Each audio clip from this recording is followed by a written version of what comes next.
Kami bisa merasakan Engkau begitu dekat saat kami datang menyembah. Engkau bukanlah Allah yang menolak anak-anaknya ketika mereka tiba di depan tahta.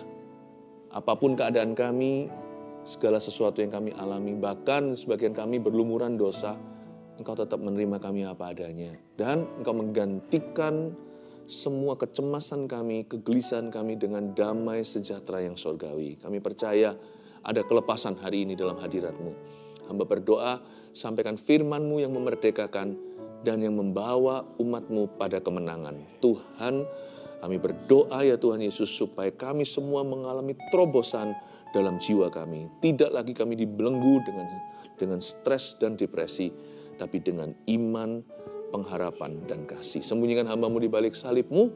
Kami berdoa supaya firman-Mu sampai ke setiap telinga, jatuh ke dalam hati, dan menjadi mujizat bagi setiap pribadi. Dalam nama Yesus, haleluya. Amin. Di bulan yang istimewa ini, saya ingin sekali membagikan kasih karunia Allah. Tuhan mau bagi-bagi kado. Apalagi kado itu yang paling mahal, tidak bisa dibeli dengan uang jikalau bukan damai sejahtera. Damai itu sangat-sangat berharga. Kalau hilang kita berani berapa, berani bayar berapa. Minum obat, mau sampai segudang satu apotek, semua diborong juga damai itu tidak kembali.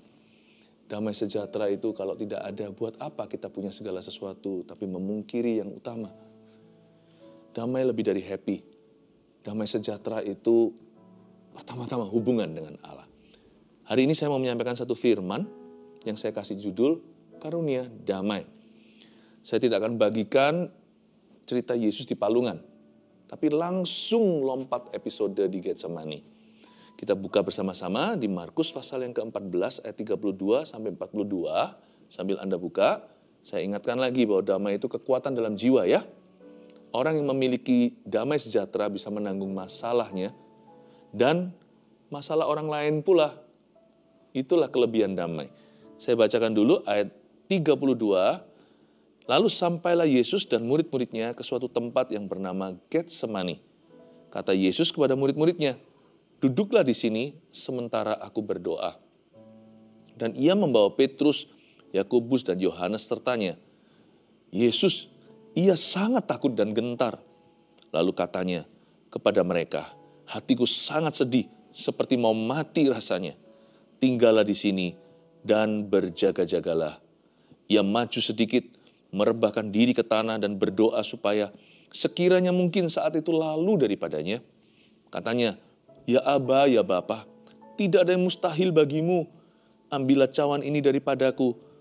Tetapi janganlah apa yang aku kehendaki, melainkan apa yang Engkau kehendaki." Setelah itu ia datang kembali dan mendapati ketiganya sedang tidur. Dan ia berkata kepada Petrus, "Simon, sedang tidurkah engkau? Tidakkah engkau sanggup berjaga-jaga 1 jam? Berjaga-jagalah dan berdoalah, supaya kamu jangan jatuh ke dalam pencobaan. Roh memang penurut, tetapi daging lemah." Lalu ia pergi lagi dan mengucapkan doa yang itu juga. Dan ketika ia kembali pula, ia mendapati mereka sedang tidur, sebab mata mereka sudah berat, dan mereka tidak tahu jawab apa yang harus mereka berikan kepadanya. Kemudian ia kembali untuk ketiga kalinya dan berkata kepada mereka, "Tidurlah sekarang dan istirahatlah. Cukuplah, saatnya sudah tiba. Lihat, Anak Manusia diserahkan ke tangan orang-orang berdosa. Bangunlah, marilah kita pergi. Dia yang menyerahkan aku sudah dekat." Ini adalah cerita yang sangat luar biasa. Kalau Yesus mati bagi dosa kita di Golgota, damai itu dibeli di Getsemani. Sebelum Yesus ke Kalvari, jalan salib dimulai, Tuhan Yesus sudah menang dalam doa atas setiap kegelisahan di dalam jiwanya.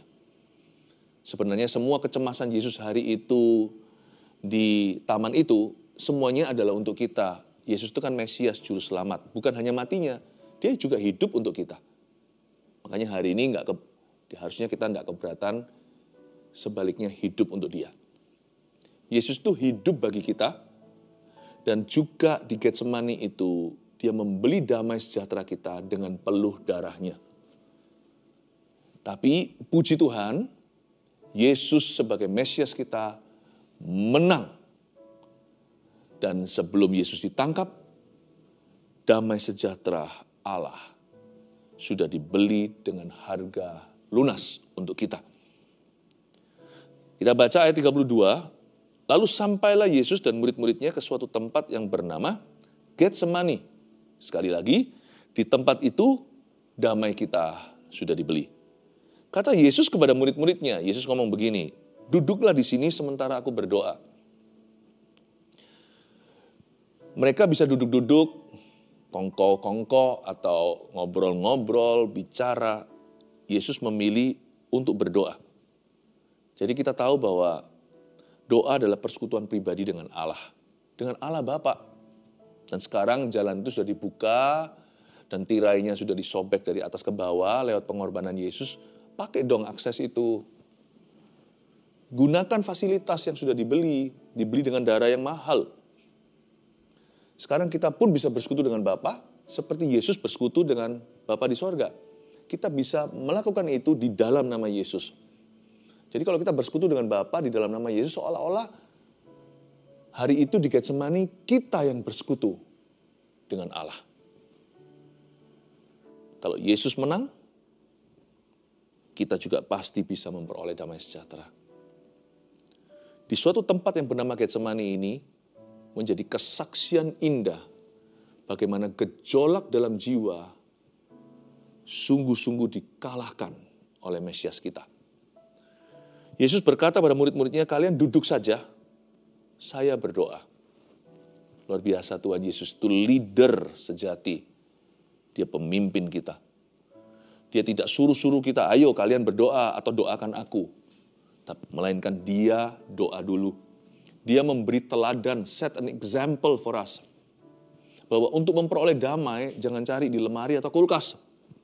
Damai itu selalu ditemukan dalam ruang doa kita. Ruang doa kita itu bisa di kamar kita, bisa di kantor kita, ketika kita tutup pintu, kita mau sendiri sebentar 5 menitan, atau bisa dalam mobil kita ketika dalam perjalanan keluar kota, atau pulang ke rumah, kita berseru-seru di hati kita. Mungkin hati kita sedang gelisah, kita sedang dalam masalah. Apapun kondisi yang memaksa Anda berdoa, atau mungkin Anda tidak terpaksa berdoa, memang itu sudah rutinitas saat teduhmu, seperti saat teduh bersama. Bisa di living room atau di ruang tamu. Bisa juga di kitchen atau berada di dapur ketika seorang ibu rumah tangga sedang masak untuk keluarganya sebelum suaminya pulang, anak-anaknya kembali dari sekolah. Pokoknya ruang doa itu nggak harus sebuah ruangan, tapi sebuah space, sebuah tempat yang kau buka, dan di situ kita bersekutu dengan yang tidak kelihatan. Yesus tunjukkan, sebentar lagi dia akan mengalami gundah gulana yang manusia tidak akan bisa pahami. Kenapa sih Yesus begitu takut dan gentar sekali? Nanti saya jelaskan sedikit. Tapi dia tunjukkan pada murid-muridnya, this is how you overcome. Beginilah caranya kamu menang. Beginilah caranya kita kalahkan overthinking kita. Penyakit stres kita. Gini loh caranya. Atau lebih tepatnya Tuhan kasih alamat. Di situ loh kamu akan memperoleh damai dari sorga. Duduklah di sini sementara aku berdoa. Ya memang sih akhirnya dalam cerita ini murid-muridnya bukan melihat bagaimana Yesus berdoa dan ikut doa juga. Murid-muridnya malah tertidur pulas. Ada orang itu kalau lagi stres malah justru tidur. Ada orang yang stres nggak bisa tidur. Anda tipe yang mana? Tapi tidur atau nggak tidur ketika kita stres, kalau kita nggak berdoa, itu tidak akan menambah sahasta. Itu tidak berguna. Mau tidur kek, bangun tidur, pasti stres lagi. Nggak bisa tidur, juga stres nggak pergi. Masalah tetap tidak ada penyelesaian. Masalah selesai nggak selesai itu nomor 2. Tapi kalau kita nggak bisa lihat janji Tuhan, wah kita tanpa pengharapan. Disitulah stres berubah jadi depresi dan menjadi penyakit stres yang lainnya. Stres itu bisa komplikasi. Semua dimulai dari worry atau perasaan khawatir. Lalu khawatir dibumbui. Ketika khawatir sudah ditunggangi dengan frekuensi, terus menerus kita khawatir terus, lama-lama jadi overthinking. Overthinking, stresnya berat. Semakin berat, karena dia nggak bisa stop seperti orang kecanduan. Lama-lama kita terobsesi. Lalu pikiran-pikiran negatif itu mulai merasuki. Ditekan terus, siapa sih bisa tahan dalam tekanan tanpa kesempatan untuk bernafas lega? Bernafas lega itu bukan keluar masalah. Bernafas lega itu hadirat Allah. Persekutuan itu dengan Tuhan. Ruang doa itu nafas lega kita, meskipun kita masih di dalam masalah. Siapa bilang damai sejahtera itu adalah absennya masalah? Damai sejahtera itu justru sebaliknya. Damai sejahtera itu hadirnya Allah. Damai itu bukan positive thinking loh ya, dan positive feeling bukan perasaan positif kita, pikiran-pikiran positif, apalagi bahagia. Ironisnya, damai itu tetap bisa bekerja, tetap bisa bertata di hati orang percaya saat dia senang maupun saat dia sedih. Damai itu bisa jadi perasaan tenang, perasaan senang saat kita bahagia. Tapi damai juga bisa perasaan tenang saat kita gelisah. Saya ulang ya, sampai kita nangkep. Yang namanya damai itu tidak tergantung circumstance atau tidak tergantung keadaan, tidak tergantung sikon, situasi, kondisimu. Damai itu dari Tuhan. Damai itu turunnya dari sorga, dari Bapa, dari tahta Allah, dari dalam ruang doa kita. Dari persekutuan kita dengan Tuhan Yesus. Damai itu curahan Roh Kudus di hati kita. Damai itu perasaan tenang, bahkan saat kita gelisah. Nah, kalau hidup kita fine-fine saja, damai itu perasaan tenang saat kita senang. Damai itu tidak bisa dicuri kalau kita jaga. Sebab damai itu pemberian Allah. Duduklah di sini sementara aku berdoa, dan ia membawa Petrus, Yakobus, dan Yohanes sertanya. Ia, di sini Yesus ya, bukan Petrus. Ia, I huruf besar, sangat takut dan gentar. Hah? Bagaimana kalau kita melihat papa mama kita ketakutan? Wah, kita jadi anak, kalau masih kecil apalagi, wah papa mama panik, ya kita pasti panik lah. Bagaimana kalau kita mengikuti seorang pemimpin, lalu pemimpin itu selalu dikit-dikit worry, dikit-dikit takut, dikit-dikit kebingungan. Bagaimana kita bisa ikuti orang yang demikian? Bukankah orang buta menuntun orang buta? Kalau kita lihat pemimpin kita ketakutan, wah kita kehilangan pengharapan. Bukan. Yesus bukan takut yang kayak gitu. Yesus bukan takut paku seperti yang Anda dan saya takuti. Yesus bukan takut mati. Ketakutan Yesus itu pada liganya sendiri. Tidak ada orang yang menyamai. Karena nggak ada seorang pun yang hidup yang pernah alami ketakutan Yesus. Lain cerita kalau orang yang mati sudah binasa, mereka mengalami apa yang Yesus takuti. Tapi Yesus tebus itu, yaitu dipisahkan dari Bapa selama-lamanya. Eloi, Eloi, lama sabachthani. Seruan Yesus di Kalvari, Bapakku, Bapakku, mengapa engkau meninggalkan aku? Itu yang membuat Yesus gentar sekali, karena sebentar lagi Yesus tahu, Yesus akan memikul dosa kita. Tak lama setelah Getsemani berapa jam, dia akan ditangkap, lalu mulailah bergulir tidak bisa berhenti, sampai dia dipaku. Dia nggak takut itu. Dia nggak takut dicambuk, disesah, 40 kurang 1, diludahi, dipukul, ditinggal oleh murid-muridnya, dikhianati, ditertawakan, disalah ngerti. Bukan. Yang dia takutkan itu Eloi, Eloi, lama sabachthani. Allah Bapa, Putra, dan Roh Kudus, Trinitas ini, tak pernah berpisah dari Alfa hingga Omega, dari kekal hingga kekekalan, dari awal hingga akhir. Tapi gara-gara kita, pada waktu pukul 12 Yesus mati di Golgota. Waktu itu, gelap gulita. Sehingga terjadi kegelapan untuk menunjukkan kegelapan dosa yang dipikulnya. Sebelum itu Yesus sempat berseru, kenapa engkau meninggalkan aku?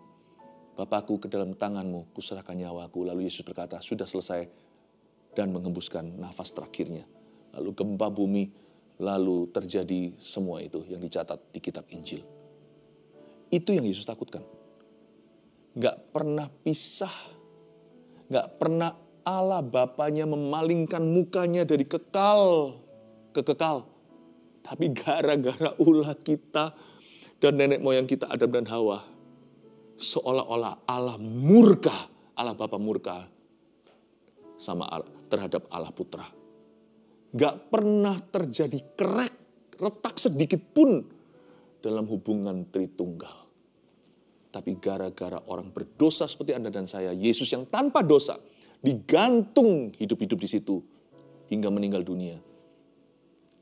Dia menjadi dosa karena kita. Dia tidak berdosa. Tapi dosa kita dipikulnya, dosa kita semuanya itu ditaruh di atas badan atau tubuhnya Tuhan. Dia seolah-olah jadi dosa. Dan Allah Bapa lampiaskan murka di atas kayu salibnya. Itu yang Yesus takutkan.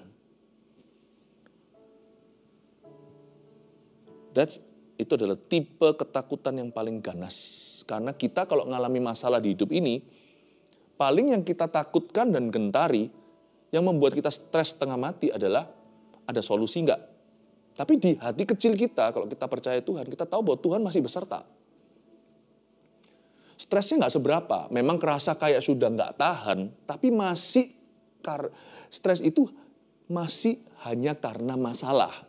Stresnya bukan karena Allah menentangmu, atau Allah membencimu, atau Allah menolakmu sama sekali, dan sudah tidak ada harapan lagi, Tuhan sudah tutup pintu. Bukan karena gitu. Stres kita itu masih berasal dari permasalahan yang kita hadapi. Dan kekecilan iman kita, keputusasaan, putus pengharapan, ketidakpastian, itu masih tetap bearable bahasa Inggrisnya, masih tetap bisa ditanggung.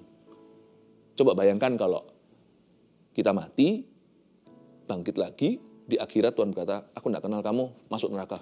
Itu gimana stresnya? Udah nggak ada lagi titik temu, sudah nggak ada lagi secerca harapan, udah nggak ada lagi titik terang. Udah nggak mungkin forever and ever selama-lamanya. Stres kita itu masih dari dunia, nggak seberapa. Dan itu pun kita masih punya janji. Dan belum lagi kita masih ada orang-orang yang peduli mendoakan kita. Siapa doakan Yesus? Yesus yang doakan mereka. Yesus yang ajari mereka berdoa. Stres Yesus itu top of the line, puncaknya. Nggak ada orang pernah mengalami stres seperti ini. Jadi kalau kita hari ini ditolak teman, atau ditipu orang, dikhianati keluarga, atau kita kehilangan pekerjaan, kita paling tidak masih punya sandaran, yaitu Tuhan dan firman. Dan kita tahu Tuhan tidak benci kita, tidak menolak kita. Meskipun kita ini masih banyak dosanya, tapi kita tahu bahwa Tuhan cinta. Itu Injil, saudara. Dan kita tahu Tuhan itu masih sanggup menolong kita sekalipun iman kita nggak nyampe ke sana. Jadi stres kita, dia ngerti semua. Karena stresnya Yesus itu langsung dari murka Bapa. Bapa nggak murka sama kita. Apalagi Yesus sudah mati. Masa Tuhan masih lampiaskan amarah? Bukankah sudah Tuhan puaskan? Bukankah Tuhan itu sudah menjadi korban sembelihan? Bukankah Tuhan sudah menjadi korban penghapus dosa kita? Yesus hatinya sangat sedih seperti mau mati rasanya, dia berkata di ayat 34. Jadi kita punya seorang juru selamat yang sangat memahami dan bisa menyelami segala emosi. Jadi dia paling mengerti semua kegelisahan kita, apapun jenisnya, sampai kita mati. Dia tahu semua dan dia pernah menyelami yang lebih parah. Meskipun Yesus tidak mengalami persis yang Anda alami, misalnya ada di sini mengalami kebangkrutan, Yesus nggak pernah bangkrut. Ada di sini yang di keluarga Saat Teduh yang mengalami problema tertentu, konteksnya beda dengan orang-orang zaman dulu. Tetapi semua gelisahmu, jenisnya apapun, sampai kita mati hari terakhir kita di bumi, semua itu sudah Tuhan tebus. Saat dia berkeringat berpeluh darah di Getsemani. Tuhan sudah pernah mengalami yang paling parah. Sehingga dia berkata, seorang Yesus yang tidak pernah mengeluh, dan tidak pernah minta tolong, minta dikasihani. Dia berkata, hatiku sangat sedih, seperti mau mati rasanya. Jadi kalau di sini ada orang yang merasa setengah mati hidupnya, atau juga rasa kayak kepingin mati saja, jangan bunuh diri, datang ke Yesus. Yesus tahu rasanya. Yesus pernah sangat sedih dan serasa seperti mau mati. Ini bukan roh bunuh diri, ini perasaan sejujurnya bahwa dia begitu sesak nafas. Karena itu Anda jangan akhiri hidupmu, jangan lukai dirimu, dan juga jangan lari dari Tuhan. Malah justru mendekatlah kepadanya. Karena our God is so understanding. Tuhan kita itu sangat mengerti. Allah peduli segala persoalan yang kita hadapi. Saya senang sekali kalau datang ke hadirat Allah itu, saya tahu saya punya seorang Yesus dalam hadirat itu, anak Allah. Yang pernah jadi manusia, seperti saya, sekarang dia sudah dibangkitkan. Dia paham kok ketakutanku, dia tahu bahasaku, dia tahu di mana aku gentar, dia tahu manusia itu dikuasai oleh kekhawatiran, dia mengerti semua itu. Dia mengerti semua itu. Jadi kalau saya merasa persoalan saya, beban saya besar, waktu saya masuk ke hadirat Tuhan itu saya rasa beban saya kecil. Kenapa? Karena Yesus pernah alami itu. Bahkan jauh lebih daripada yang saya bayangkan. Makanya Yesus punya hak berkata, kemarilah engkau yang letih lesu dan berbeban berat. Aku bisa memberimu kelegaan. Kelegaan pertama yang kita alami waktu masuk ke hadirat Allah adalah Tuhan tidak akan menghakimimu. Tapi Tuhan akan berkata, I understand your struggle. Tuhan akan bicara begini, aku mengerti, memahami pergumulanmu. Sini nak, aku bantu, ku beri perspektif yang baru, dan akan kucurahkan kuasaku, agar kamu bisa menemukan solusinya, atau bisa tabah dulu menghadapinya. Aku tak akan sekali-kali meninggalkanmu, aku Immanuel Allah beserta, aku tidak menolakmu. Wow, tidak pernah kita akan pernah berseru dari mulut kita, Eloi, Eloi, lama sabachthani. Nggak perlu kita ucapkan itu. Karena hanya satu Yesus yang menjadi Mesias Juru Selamat manusia. Sekarang Bapa ada di pihak kita. Karena itu jangan stres berlebih. Mari, kalau kita sedang mengalami kegelisahan yang luar biasa, datanglah pada Yesus.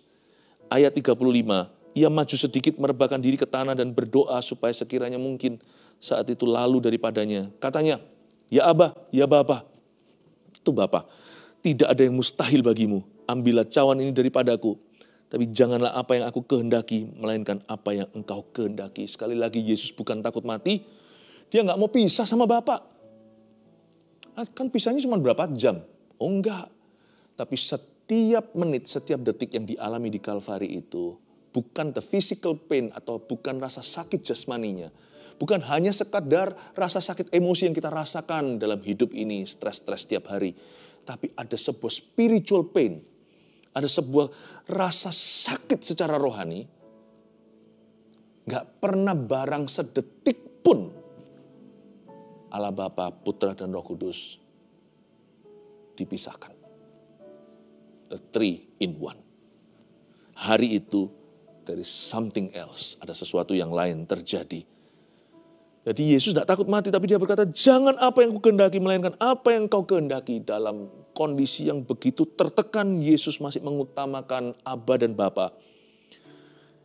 Dan hari ini bersyukurlah dia sudah lakukan itu untuk Anda dan saya. Hari ini Aba dan Bapa ada di pihak kita.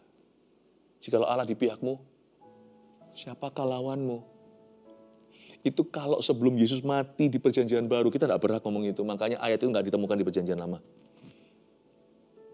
Karena di perjanjian lama, mereka hanya bisa ngomong itu sore hari setelah imam besar mempersembahkan korban 1 tahun sekali, itu pun korban hewan, hanya untuk menahan.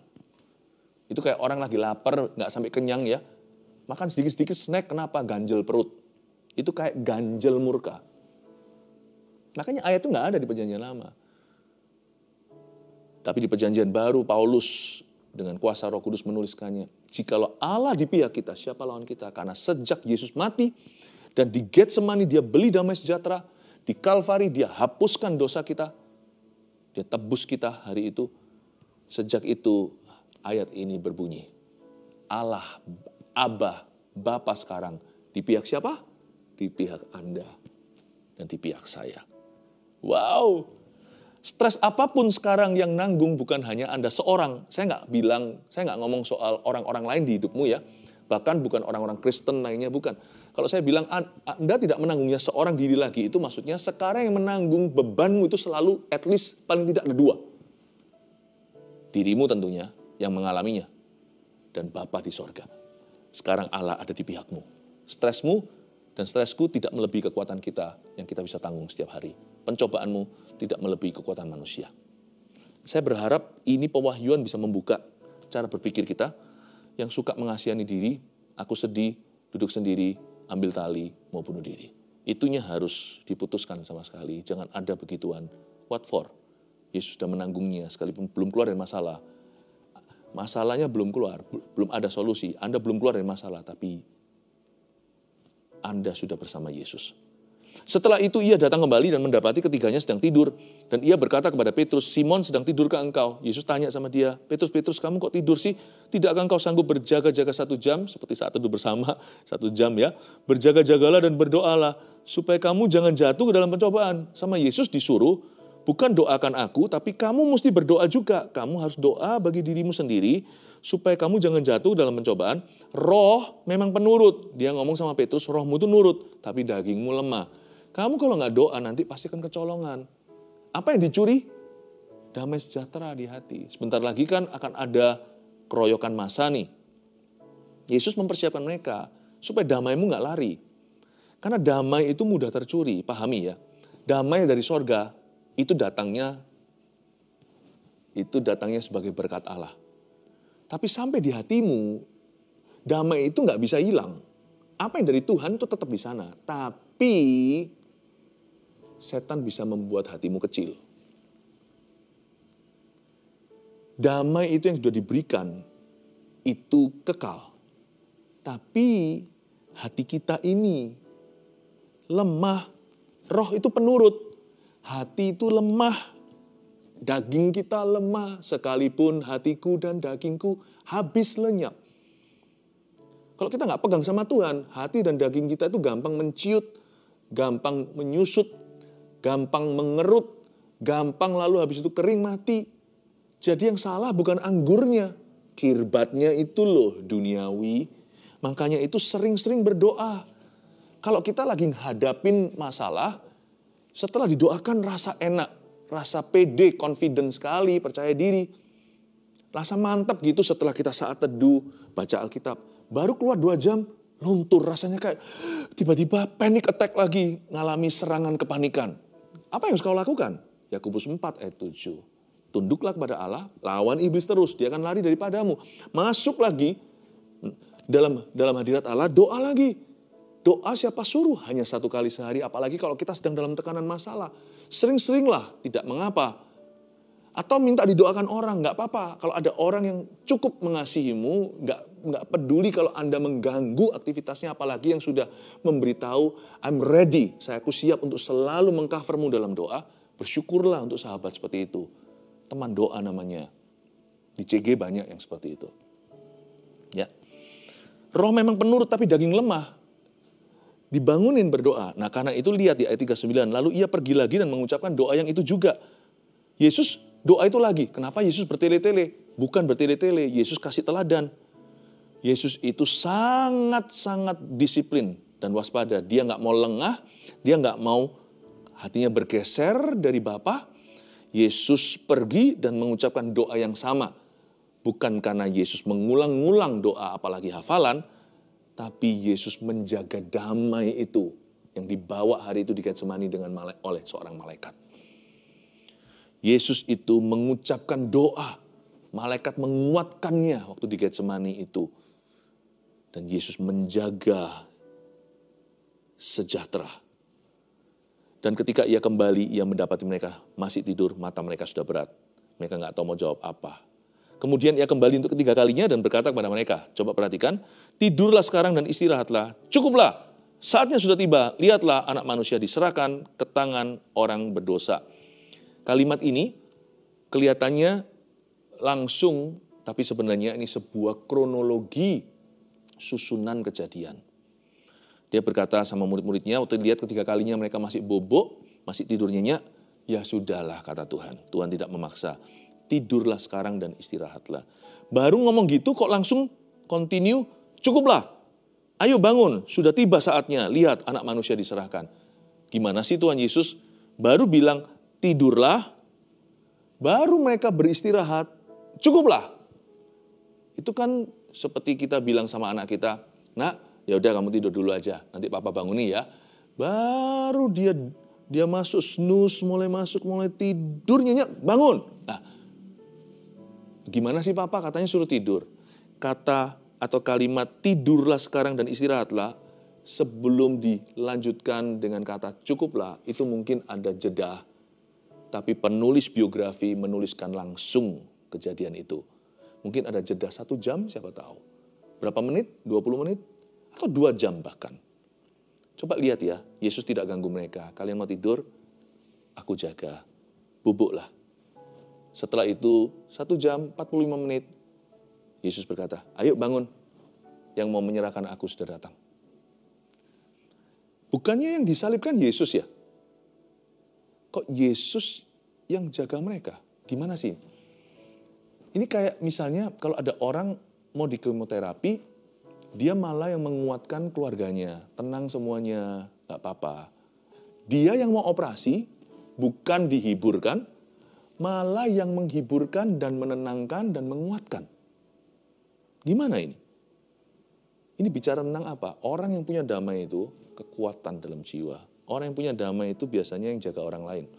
Bahkan ketika dirinya di dalam masalah. Itulah sebabnya kalau Anda sedang dirundung oleh masalah, jangan berhenti pelayanan, jangan berhenti berdoa. Justru kalau Anda punya problema itu besar, jangan lengah, justru jangan slow down, justru harus melayani Tuhan dan melayani sesama. Oke, 3 poin tentang karunia damai. Anda catat satu persatu sebagai summary atau sebagai ringkasan. 1, damai itu bukan absennya masalah, tapi hadirnya Allah. Amin. 2, seringlah berdoa karena damai mudah tercuri dari hati. Belajar dari teladan Tuhan Yesus, doa berkali-kali. Ya, doa berkali-kali itu untuk menjaga damai sejahtera itu. Ingat ya, rohmu penurut, dagingmu lemah. Daging itu harus terus diguyur dengan doa. 3, orang yang punya damai sejahtera bisa menjaga orang lain sekalipun dalam masalah. Sekalipun dirinya sendiri di dalam masalah. Belajar dari Tuhan Yesus, jangan berhenti pelayanan, jangan berhenti mendoakan orang lain, jangan berhenti melayani Tuhan dan melayani sesamamu. Justru ketika Anda punya masalah besar, perbesar kapasitas doamu dan ministrimu. God bless you. Mari kita sama-sama menghampiri ruang doa itu bersama dengan Tuhan.